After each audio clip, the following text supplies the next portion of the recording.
차트상 봐도 이제 어려워 보이죠? 네, 다우존스, 그 다음에 나스닥이 거의 4% 가까이 떨어졌어요. 근데 나스닥이 떨어지면서 거의 뭐 끊임없이 떨어졌다. 이러면은 내일도 또 떨어질 가능성이 있다. 그쵸? 떨어질 가능성이 굉장히 높다. 테슬라가 무려 12%가 떨어졌어요. 테크주들이 굉장히 힘든 모습을 보였다는 거죠. 이게 뭐야, 왜 안 보여?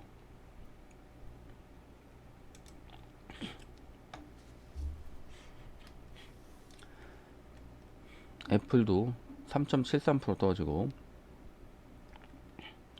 아마존 4.58%. 자, 그래서 결론은 오늘 우리도 좋을 리가 없죠. 기술주들 중심으로 아마 떨어지는 걸 선도하지 않을까 싶습니다. 엔비디아도 이제 5% 이상 떨어지고, 그쵸? 자, 기술주들 중심으로 폭락을 또 오늘 좀 할 가능성이 높다. 한국 주식들도 굉장히 어려울 거다라고 여러분들이 예상을 하셔야 돼요. 그쵸? 나스닥이 너무 안 좋았었기 때문에. 자, 기술주가 너무 무너졌다. 자, 나스닥 폭락 치면 이제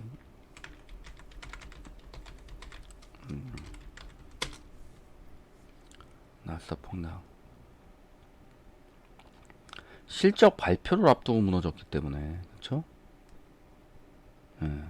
이거는 조금 불안한 거죠, 이젠.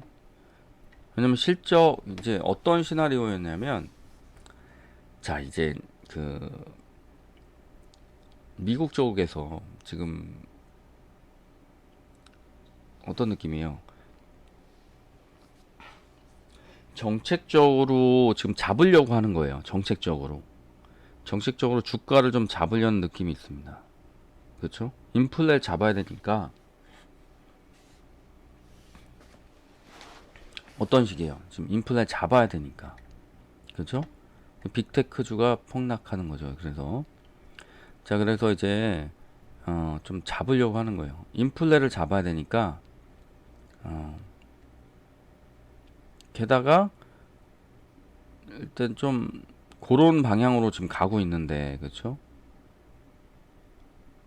그런 방향 가고 있는데 인플레가 잡히질 않아요. 잘. 그것도 어려운데 지금 경기 침체에 대한 우려까지 같이 나오고 있어요. 그거는 뭐냐면 스태그플레이션 얘기죠. 자, 그리고 스태그플레이션 얘기들이 나오면 어려워질 수밖에 없어요. 그래서 자, 그렇기 때문에 이제 빅테크 같은 경우에는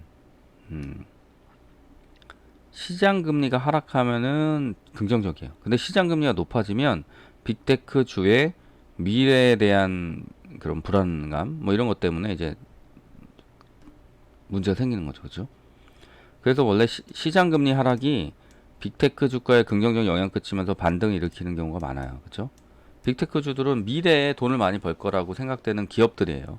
근데 시장 금리가 높아지면 어떻게 되겠어요? 시장 금리가 높아지면 빅테크 주들은 어떻게 돼요? 미래의 가치가 떨어지는 거잖아요. 그쵸? 미래 가치가 떨어지는 거기 때문에 당연히 빅테크 주들이 미래의 기술주들, 미래에 돈 벌 거라고 생각되는 주들은 원래 떨어지는 게 당연한 겁니다.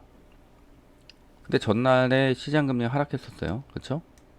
그러니까 빅테크 주가에 긍정적 영향 미치면서 반등이 나왔고 한국장도 어제 반등이 나왔는데 근데 갑자기 이제 이런 내용들이 나오는 건 뭐냐면 지금 미국 정부는 좀 주가가 떨어지길 바란다는 얘기들이 있어요. 그쵸? 연준, 연준 얘기예요. 연준. 미국이라고 하면 안 되겠다. 미국 정부라고 하면 안 돼. 연준 애들이 그런 식으로 이제 지금 하려고 하는데 그것도 지금 제대로 된 해법이 아닐 수 있다. 왜냐면 지금 좀 어려운 상황이기 때문에. 그쵸? 그 인플레를 잡으려고 잘못하다가 경기 침체를 심화시킬 수 있습니다. 그러면 잘못하면 어떻게 되는 거예요? 잘못하면 스태그플레이션은 완전히 들어가 버리면 이제 답이 안 나오는. 물가는 물가대로 오르는데 어떻게 돼요? 주가는 또 주가대로 떨어지고 부동산도 떨어지고 그다음에 실물 경기 침체되고 이제 그런 최악의 상황으로 갈 수도 있다. 그렇기 때문에 그런 거를 조심을 해야 된다. 그래서 연준이 지금 인플레 잡다가 다 잡을 수도 있다는 걸 생각을 해야 될 것 같아요. 사실은 이거를 요번에 어떻게 막을까 했는데 실적 발표를 통해서 아마 좋은 흐름이 나오지 않을까라고 이제 가정을 했었거든요. 그쵸? 전문가라는 사람들이 그랬었어요. 아, 실적 발표가 좀 나오면 좀 괜찮아질 거다. 근데, 어, 근데 이제 우리 그 실적 발표는 과거 발표잖아요. 근데 주식은 뭐를 본다? 미래를 본다, 거의 다. 그쵸? 그래서 실적 발표가 나오는데 중요한 건 뭐냐면 지금 실적이 중요한 게 아니에요. 사실은요. 주식에서는. 미래 실적이 중요한 거예요. 이번에 실적이 이렇게 잘 나왔어. 아마도 다음 기회도, 다음 분기에도, 어, 좋은 어닝 서프라이즈가 또 나올 수도 있어. 이러면은 이제 잘 갈 수가 있는데, 지금은 좀 그게 아니라고 본 거죠. 그러니까 실적 발표가 예정되어 있는 이런 회사들이, 저번에 넷플릭스 실적 발표 나온 다음에 폭락했잖아요. 그쵸? 이런 걸 우려하면서 빅테크의 하락세를 주도했죠. 애플, 아마존, 메타 이런 것들 다 떨어져. 테슬라는 트위터 인수합이 공식화 하니까 12%나 떨어졌어요.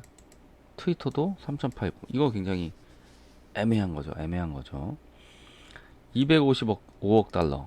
테슬라 주식 담보 대출을 하고 기간 대출한 듯 일반 대출 130억 달러 은행에서 빌렸고 210억 달러는 실체가 명확하지 않은 지분 금융 에쿼티 파이낸싱을 태운다.